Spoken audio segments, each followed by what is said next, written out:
here on set. Missy, of course, to talk about where this goes from here. Kelly set us up very nicely for that, which is charges. What do we end up seeing? State versus federal, that 3-day rule the governor reminded us of. Kelly just touched on there. Walk us through what you're watching right now. Absolutely. So once somebody is apprehended and now he's in state custody, there are 3 days for this individual to be formally charged. That means a probable cause affidavit. Probable cause that a crime was committed and this is the person that committed the crime. That affidavit is going to lay out the evidence to justify the arrest. So that's the next step. And we learned a lot in this press conference about what's out there. We know there's a vehicle. We know there's clothing. I think somebody just impressions. subscribed. Obviously, Scary. there's a gun. That will all be in that Oops. probable cause affidavit. Oops. Now, it doesn't I have to guess be you guys know each other. everything they know, It's but your it's going battery to tell us video what the already seen. justification I got is you. for the arrest, the formal charges, and then the next step Yeah, will those be those indictment, and batteries we'll were be into that formal sent legal to me by a process at the company, state level. and they Now, just we asked that I know put the federal video on government TikTok was as well, so I very did. It actively actually made its way involved in over to this Instagram. investigation. But No yeah, I doubt mean, there was a joint as investigation far as for price goes something per of this battery, you magnitude. basically But the save federal $1. government had a tremendous presence, You as was save just anywhere laid from out for us. $1 to I'm $5 sure the for Department a of Justice 20-foot is pack going to of batteries look at that you can everything literally that's been just collected, throw on the make a shelf and forget determination about about for 10 whether or years. not there's also an avenue for federal charges. And that would have to include something like interstate commerce, crossing of state lines. It could be the use of the internet. It could be that purchases for materials that were acquired in furtherance of this crime were gained through online activity. There's lots of different avenues. It's super fact specific, but I'm sure they're doing that analysis behind the scenes. Isn't there the death penalty in Utah already? I mean, what would be why would you layer on federal charges if you already have state charges and the ultimate penalty hanging there? Well, so it's what's called dual sovereignty. So you can face both state and federal charges for the same crime so long as there's a cognizable legal argument and basis under both sets of laws. So with Utah, there absolutely is the death penalty, requires showing of what's called an aggravating factor. So premeditated murder isn't enough. Okay. Aggravated factor means something enumerated in the statute. In Utah's statute, it says that if other people were in serious danger of harm, then you can be in that bucket of capital punishment. I think based on what we know and what we saw in that video, certainly there were many people around. But the reason that you would go for both is there's many reasons, but one is there's absolutely no guarantee in any criminal prosecution, no matter how strong the evidence seems, that there would ultimately be a conviction. So any avenue that can be pursued is likely to be, especially when you have something that played out. They're like this, significantly such a cheaper. tragic circumstance. And I am not It's affiliated, just so a just question of whether FYI, it's guys, I don't state make or a penny federal, off right? of It's that. also just what the range of charges could be here. I already have a And buttload of remember, we're batteries, focused so on I don't what need will to go buy absolutely anymore. be But if I murder do, then I will charges, definitely be whether or not ordering them off it's Amazon. capital punishment. We know there had been from the state If you, side. do, They said if you guys do want a working with link, let me lawyers know and to I'll hook see you up. if capital punishment can be pursued. But we also are going to have charges potentially. I've already told them that if they want me to do any more relating to videos, other then they need to issues send me that their we are not lithium aware of batteries. at They this actually make point lithium that could batteries. also be criminal activity. And those things Some will of those last could like fall under 20 federal years on the jurisdiction. shelf. Some of those could fall under state jurisdiction. Some could fall under both. Remember, when you're talking about a gun has a history. A gun tells a story. You learn a lot from that, and there's lots of different legal issues that come just from the mere fact that a gun was involved in this. How significant are the next steps here? Because now they're still gathering evidence. Yeah, and the other thing too is what we're not talking about with those batteries is that those were only like $7 Really for a pack of focused, 24. and law enforcement was really focused on apprehending this person, right? This photo came out, information to be identified and to ultimately apprehend. Now we're turning to There. That's what we're talking that's about. out there about this 24 pack. individual, the planning, the preparation, and the motive. You're going to be looking at the digital footprint. You're going to be gathering evidence relating to these issues. How long has this been planned? What else is out there? All of that is going to be critically important to any prosecution.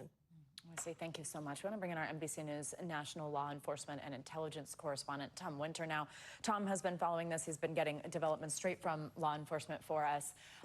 Walk us through, Tom, what you're watching right now after we just got that presser there from state and federal officials. What is it that's sticking out to you? A whole host of new details. Savannah, just got an update reporting from myself and Kelly O'Donnell that there is it was actually the father that helped out in contacting this family friend who then contacted contacted law enforcement. So apparently the sequence here is that it was the father that has a discussion with his son, Tyler Robinson, and then they bring in a family friend who reaches out to the sheriff's office. And then as we heard at the press conference, which, sounded to me like the governor was reading off of the probable cause affidavit. That's the information Sent the gun that they would yesterday, have and I'm surprised to he at did least, or get at least potentially the probable cause affidavit he did get a to black eye eventually make from this how arrest. far back the The scope governor was said set, that the but it got a little information was scope relayed bite. to the sheriff's office as mentioned. He said this information included that Robinson had confessed to them or implied that he had Hold on, committed the JDM. incident. That's apparently what Robinson told his father. The details of this really kind of extraordinary. Apparently, Robinson shows up at the campus, and in the course of their investigation, they find video of this in a Dodge Challenger at approximately 8:29 on the day of the shooting. And then, according to officials, he changes into the clothing that we've been looking at over the past 24 hours or so since the images were put out, and then changes back into that clothing. Well, last night, when Washington County Sheriff's Office went to pick up Robinson, apparently he was wearing the same clothing that he wore when he arrived to the campus at approximately 8:30 on the morning of September 10th. So that's some interesting detail. On top of that, the messages, obviously, to a friend of his on Discord, where he talks about the rifle that's left in the bushes wrapped up in the towel, the engravings on it. There you go. One thing I want to mention, That'll we've take you been right to that pattern. tracking That'll take you over right the to last these.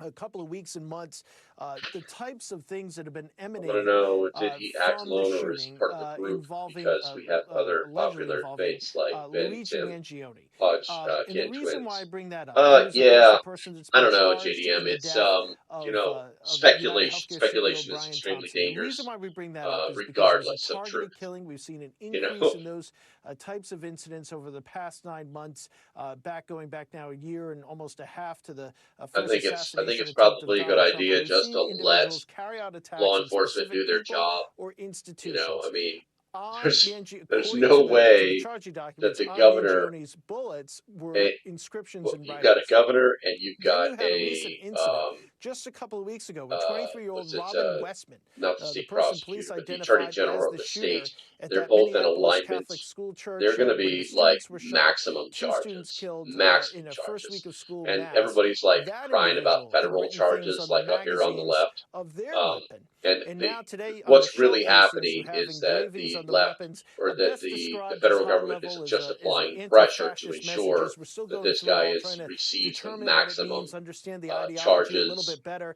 that You're will looking at stick, some of the that he phrases gets right the there maximum that were sentence that read. will I think the stick. last one is just a message to So they can say law they did enforcement, due whoever diligence. finds It's it. But the other ones are assisting. definitely definitely have to do with some sort of anti-fascism. So putting it all together, when you look at this trend, it sure appears What's to us OWO? that Does people are anybody know starting what to that means copy in Luigi text Mangione, and lingo? that's OWO. consistent with our reporting that was a potential concern by law enforcement. Absolutely. Tom Winter, Maybe it thank was you so supposed to be much for owl. your Not reporting. sure. Your sourcing on this has been invaluable as we get through this story this morning. Our thanks to Misty, to Kelly, to Steve, all also for joining us this morning. As we know, we'll recap for you, for anybody just joining us. We now have this new information from this press conference. And we have this picture of the suspect and his father. That is some new information that just coming into us moments ago. That's the photo that we just showed you briefly. Right. We're now going to play the press conference for you so you can hear that information. All right, Morgan Chesky there. Morgan, stand by. This news conference is getting underway. Let's listen in. Director Kash Patel and Sheriff Mike Smith. We also have with us Utah DPS Commissioner Bo Mason, Lieutenant Governor Deidre Henderson. I don't remember it starting like this. FBI Special Agent in Charge Robert Bowles, and local and federal law enforcement partners. Following the remarks today, Governor Cox, Director Patel, and Commissioner Mason will take questions. Thank you. Yeah, okay. Yeah, earlier, exactly. Okay. All right, guys.